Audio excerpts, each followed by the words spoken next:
آج ہم ایک ایسے زبردست خطبے کی بات کرنے جا رہے ہیں جو معافی مانگنے یعنی استغفار کے تصور پر ایک نئی روشنی ڈالتا ہے۔ یہ جائزہ اس بات کو کھوجتا ہے کہ کیسے ایک سادہ سا عمل زندگی کی بڑی سے بڑی مشکلات کا حل ثابت ہو سکتا ہے۔ تو ہم کیا کیا دیکھنے والے ہیں؟ پہلے ہم دیکھیں گے کہ استغفار ہر مسئلے کی چابی کیسے ہے، پھر معافی کی کچھ حیرت انگیز کہانیاں سنیں گے، اس کے بعد یہ سمجھیں گے کہ ایک گنہگار کی توبہ پر اللہ کو کیسی خوشی ہوتی ہے، پھر رحمت کی وسعت کو جانیں گے اور آخر میں بات ختم کریں گے امید کی سادگی پر۔ زندگی میں پریشانیاں تو آتی رہتی ہیں نا۔ خطبے کی شروعات ہی ان عام انسانی مشکلات اور فکروں سے ہوتی ہے جن کا سامنا ہم سب کو کبھی نہ کبھی کرنا پڑتا ہے۔ اب وہ پریشانیاں کچھ بھی ہو سکتی ہیں، جیسے کاروبار ٹھپ ہو رہا ہو، بارش نہ ہونے کی وجہ سے فصلیں برباد ہو رہی ہوں، مال و دولت کی تنگی ہو یا اولاد کی خواہش دل میں ہو۔ یہ سب وہ دکھ اور تکلیفیں ہیں جن کا خطبے میں ذکر ہے۔ تو ان تمام الگ الگ مسئلوں کا حل کیا بتایا گیا؟ صرف ایک، استغفار، یعنی اللہ سے معافی مانگنا۔ خطبے کے مطابق یہ وہ چابی ہے جو ہر بند تالے کو کھول سکتی ہے۔ اچھا، تو آئیے اس کو ذرا گہرائی میں سمجھتے ہیں۔ اس بات کی طاقت کو سمجھانے کے لیے خطبے میں کچھ ایسی مثالیں دی گئی ہیں جو یہ بتاتی ہیں کہ اللہ کی رحمت کی کوئی حد نہیں ہے۔ پہلی کہانی ایک ایسے سوال سے شروع ہوتی ہے جو سن کر ہی انسان چونک جائے۔ ایک ایسا شخص جس نے 100 قتل کیے ہوں، کیا اس کے لیے معافی کی کوئی امید ہو سکتی ہے؟ خطبے میں یہ کہانی 99 قتل سے شروع ہوتی ہے۔ دیکھیے اس شخص کا سفر کیسا رہا۔ 99 قتل کرنے کے بعد وہ رہنمائی لینے جاتا ہے، لیکن اسے جواب ملتا ہے کہ تمہارے لیے کوئی معافی نہیں۔ وہ مایوسی اور غصے میں اس شخص کا بھی قتل کر دیتا ہے۔ 100 قتل ہو گئے۔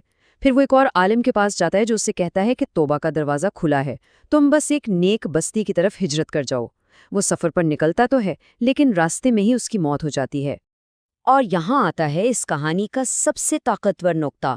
فرشتے بحث کرتے ہیں کہ اسے کہاں لے جایا جائے، لیکن فیصلہ یہ ہوتا ہے کہ چونکہ اس نے سچے دل سے توبہ کی نیت کر لی تھی اور اس راہ پر پہلا قدم اٹھا لیا تھا، اس لیے اسے معاف کر دیا گیا۔ عمل پورا ہونے سے پہلے ہی نیت قبول ہو گئی۔ اب ایک بالکل مختلف کہانی دیکھیں۔ ایک عورت ہے جسے معاشرہ گنہگار سمجھتا ہے۔ وہ ایک پیاسے کتے کو دیکھتی ہے جو پیاس سے زبان نکالے ہانپ رہا ہے۔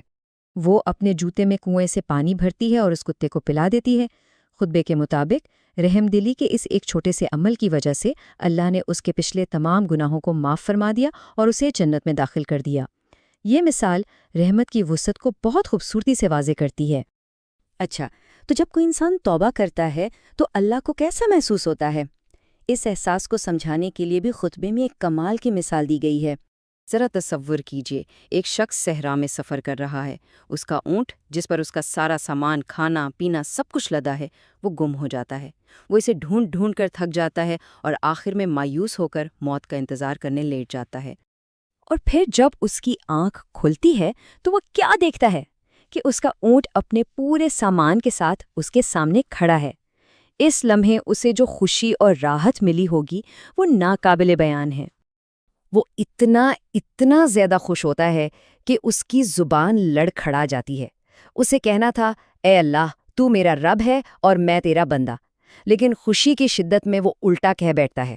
تو اس کہانی کا اصل مقصد یہ ہے، جتنی شدید خوشی اس مسافر کو اپنا سب کچھ واپس ملنے پر ہوئی، خطبے کے مطابق اللہ کو اس سے بھی کہیں زیادہ خوشی ہوتی ہے جب اس کا کوئی بھٹکا ہوا بندہ توبہ کر کے اس کی طرف واپس لوٹتا ہے۔ اب آتے ہیں خطبے کی اس مرکزی دلیل پر جو اللہ کی رحمت اور انسان کے اعمال کا موازنہ کرتی ہے۔ خطبے میں ایک ایسے شخص کا ذکر ہے جس نے 500 سال، جی ہاں 500 سال بغیر کوئی گناہ کیے صرف عبادت میں گزارے۔ یہ سننے میں ہی ایک ناقابل یقین بات لگتی ہے، لیکن جب حساب کتاب کا وقت آیا تو ایک حیران کن منظر سامنے آیا۔ جب اس شخص کے اعمال تولے گئے تو ترازو کے ایک پلڑے میں اس کی 500 سال کی عبادت رکھی گئی اور دوسرے میں صرف ایک نعمت، اس کی آنکھوں کی بینائی۔ اور جانتے ہیں کیا ہوا؟ بینائی والی نعمت کا پلڑا بھاری نکلا۔ اس سے یہ بہت بڑا نقطہ سمجھ میں آتا ہے کہ نجات کا دار و مدار اعمال کی گنتی پر نہیں بلکہ مکمل طور پر اللہ کی رحمت پر ہے۔ آخرکار اس شخص نے بھی اللہ کی رحمت کی فریاد کی اور اسی کی بدولت جنت میں داخل ہوا۔ اور آخر میں یہ خطبہ توبہ کے عمل کو اس کی سب سے آسان اور سادہ شکل میں پیش کرتا ہے تاکہ کوئی بھی مایوس نہ ہو۔ معافی مانگنے کے لیے آخر چاہیے کیا؟ خطبہ کہتا ہے کہ یہ ضروری نہیں کہ آنکھوں سے آنسوؤں کی جھڑی لگ جائے، یہاں تک کہ اگر کوئی صرف رونے جیسی شکل ہی بنا لے تو یہ بھی ایک شروعات ہو سکتی ہے۔ یہ اس عمل کی سادگی پر زور دیتا ہے۔ اور سب سے بنیادی بات تو یہ ہے کہ صرف شرمندگی کا احساس، دل میں اپنے کیے پر پچھتاوا ہونا بھی توبہ ہی شمار ہوتا ہے۔ یہ معافی کے دروازے کو ہر ایک کے لیے ہر وقت کھلا رکھتا ہے۔ تو آخر میں یہ خطبہ ہمیں اس ایک سوال پر لا کر چھوڑ دیتا ہے کہ اگر رحمت کا سمندر اتنا وسیع ہے اور توبہ کا راستہ اتنا آسان، تو پھر نا امیدی اور مایوسی کی گنجائش آخر بچتی کہاں ہے؟